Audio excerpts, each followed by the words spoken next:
বিসমিল্লাহির রহমানির রহিম আলহামদুলিল্লাহি রাব্বিল আলামিন। সমস্ত প্রশংসা গুণকীর্তন সেই মহান আল্লাহ তাআলার জন্যই, যিনি আমাকে কিছু কথা বলার এবং আপনাদেরকে শোনার তৌফিক দিয়েছেন। আজ একটি ঐতিহাসিক ঘটনা নিয়ে আপনাদেরকে আলোচনা করব। মদিনা থেকে মসজিদে আকসার পথে হযরতে ওমর রাদিয়াল্লাহু তাআলা আনহুর সফরের ঐতিহাসিক ঘটনা। সম্মানিত শ্রোতা, মনে রাখবেন, এই মসজিদে আকসার সাথে শুধু মুসলমানদের ওতপ্রোত সম্পর্ক নয়, সারা পৃথিবীর ইহুদি খ্রিস্টান জাতির সাথেও এই মসজিদে আকসার সাথে ওতপ্রোত সম্পর্ক। কারণ পূর্বের বড় বড় নবীদের সাথে এই পবিত্র ভূমির বিশেষ সম্পর্ক ছিল, ওতপ্রোত সম্পর্ক। হযরত ইব্রাহিম, হযরত লূত, হযরত ইসহাক, হযরত ইয়াকুব আলাইহিমুস সালামের, হযরত মুসা আলাইহিস সালাতু ওয়াস সালাম এই পবিত্র ভূমি বিজয় করতে গিয়ে তিনি ব্যর্থ হয়েছিলেন। হযরত ইউশা বিন নুন আলাইহিস সালাম এই পবিত্র ভূমিকে বিজয়ের লক্ষ্যে আল্লাহ রাব্বুল আলামিন সূর্যের গতিকে থামিয়ে দিয়েছিলেন। তারপরে হযরত দাউদ, হযরত সুলাইমান আলাইহিমাস সালাতু ওয়াস সালাম এই পবিত্র ভূমি থেকেই বিশাল শক্তিশালী সাম্রাজ্য এবং শহর গড়লেন জেরুসালেম, এবং সারা পৃথিবীর মধ্যে শক্তিশালী তিনি রাজত্ব করে সারা পৃথিবী পরিচালনা করলেন। মারিয়াম আলাইহিস সালাতু ওয়াস সালাম এই মসজিদ আকসারই খাদেম ছিলেন। হযরত ঈসা আলাইহিস সালাতু ওয়াস সালাম এই পবিত্র ভূমি তার ছিল জন্মস্থল। এই কারণে সারা পৃথিবীর সমস্ত ধর্মের মারকাজ মসজিদ আকসা। প্রিয় সুধী, আমি আপনাদেরকে জানাতে চলেছি 16 হিজরিতে যখন হযরত আবু বকর রাদিয়াল্লাহু তাআলা আনহুর মৃত্যুর পর রোমানদের সাথে যে যুদ্ধ চলছিল, ওমর রাদিয়াল্লাহু তাআলা আনহু এই যুদ্ধকে অব্যাহত রাখলেন এবং আবু উবাইদা ইবনুল জাররাহ রাদিয়াল্লাহু তাআলা আনহুর নেতৃত্বে যখন মুসলমানরা মসজিদ আকসাকে বিজয় করলেন, মসজিদ আকসার চতুর্দিকে ঘিরে তারা বারংবার খবর দিতে লাগলেন মসজিদ আকসার পাদ্রীদেরকে, আপনারা আত্মসমর্পণ করুন, আমরা চতুর্দিক থেকে মুসলমানরা ঘেরাও করে আছি, আত্মসমর্পণ করুন। কিন্তু কত সুন্দর ইতিহাস শোনেন, এক ফোঁটা রক্ত এই পবিত্র শহরের মধ্যে মুসলমানরা ফেলেনি, আত্মসমর্পণ করলেন। পাদ্রীরা কিন্তু একটি শর্ত সাথে জুড়ে দিলেন, তারা বললেন, তোমাদের মধ্যে লিডার কে? আবু উবাইদা ইবনুল জাররাহ রাদিয়াল্লাহু তাআলা আনহু যখন তিনি এগিয়ে আসলেন, তিনি নিজেদের কিতাব থেকে বললেন যে না, তোমার হাতে তো আমি চাবি তুলতে পারি না, তোমাদের আর কে লিডার আছে বলো। হযরত উবাইদা ইবনুল জাররাহ রাদিয়াল্লাহু তাআলা আনহু তিনি বললেন যে মুসলিম জাহানের দ্বিতীয় খলিফা হযরত ওমর ফারুক রাদিয়াল্লাহু তাআলা আনহু তিনি আছেন মদিনার বুকে।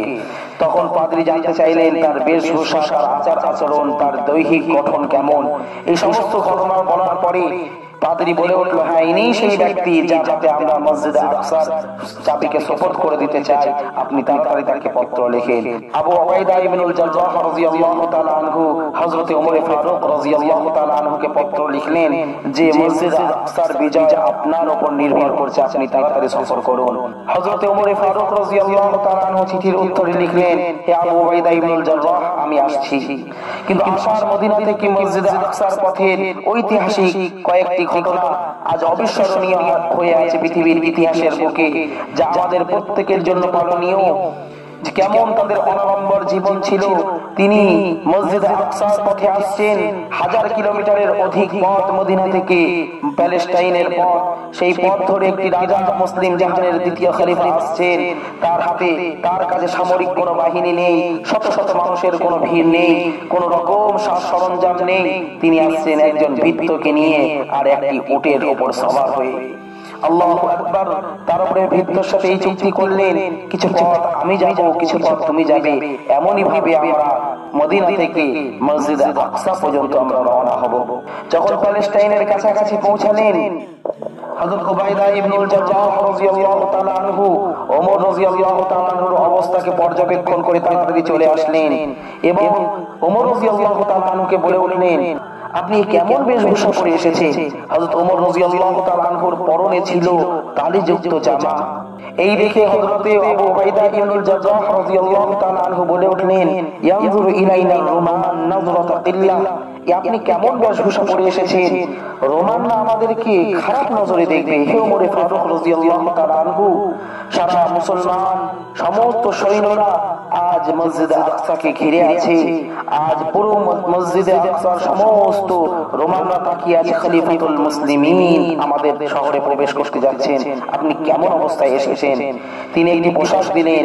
হযরত ওমরে ফারুক রাদিয়াল্লাহু তাআলা আনহু এই কথা শুনে তিনি পোশাকটা পরিধান করলেন, কিন্তু কিছু মুহূর্ত যাওয়ার পরেই তিনি পোশাকটা আবার খুলে নিলেন এবং বলে উঠলেন, দাখালানি উজব, আত্মতুষ্টি আমাকে গ্রাস করে নিয়েছে। হে উবাইদা বিন জাররাহ, তুমি না হয়ে এই কথা, এই পোশাক যদি অন্য কেউ আমাকে পরিধান করার কথা বলতো, আমি তার অবস্থা আজকে দেখে নিতাম। তারপর তিনি বলে উঠলেন ঐতিহাসিক ভাষণ।